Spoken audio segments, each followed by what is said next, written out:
हमारे घर के करीब एक बेकरी है।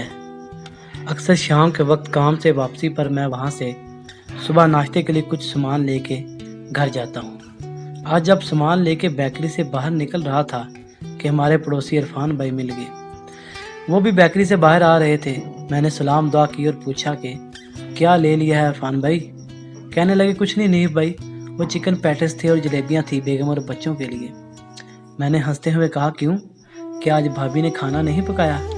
कहने लगे नहीं नहीं हनीफ भाई, ये बात नहीं है। दरअसल आज दफ्तर में शाम के वक्त कुछ भूख लगी थी तो साथियों ने चिकन पैटिस और जलेबियाँ मंगवाई।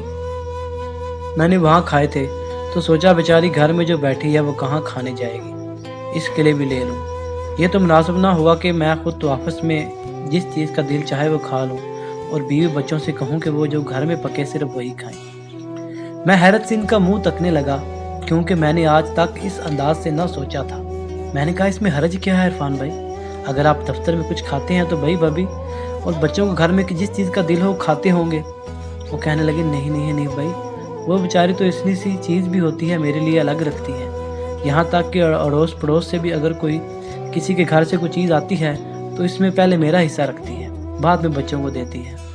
अब तो ये खुदगर्जी हुई ना कि मैं वहाँ दोस्तों में गलछड़े उड़ाऊँ।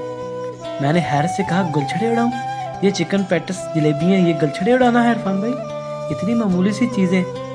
वो कहने लगे कुछ भी है हनीफ भाई, मुझे तो डर लगता है कि आखिरत में कहीं मेरी इसी बात पर पकड़ ना हो कि किसी की बहन बेटी ब्याह कर लाए थे, खुद दोस्तों में मज़े कर रहे थे और वो बेचारी घर में बैठी दाल खा रही थी। मैंने हैरत से उन्हें देखा और वो बोले जा रहे थे देखिए हम जो किसी की बहन बेटी ब्याह खिलाते हैं ना, वो भी हमारी तरह इंसान होती है, उसे भी भूख लगती है, उसकी भी ख्वाहिशात हैं, उसका भी दिल करता है कि तरह तरह की चीज़ें खाने को, पहनने को, ओढ़ने को, घूमने फिरने का। उसे घर में परिंदों की तरह बंद कर देना और 2 वक्त की रोटी दे के इतराना कि बड़ा तीर मारा, ये इंसानियत नहीं है, ये तो खुदगर्जी है। फिर हम जैसा दूसरे की बहन और बेटी के साथ करते हैं वही हमारी बहन और बेटी के साथ होता है। इनके आखिरी जुमले ने मुझे हिला के रख दिया। मैंने आज तक इस अंदाज से ना सोचा था।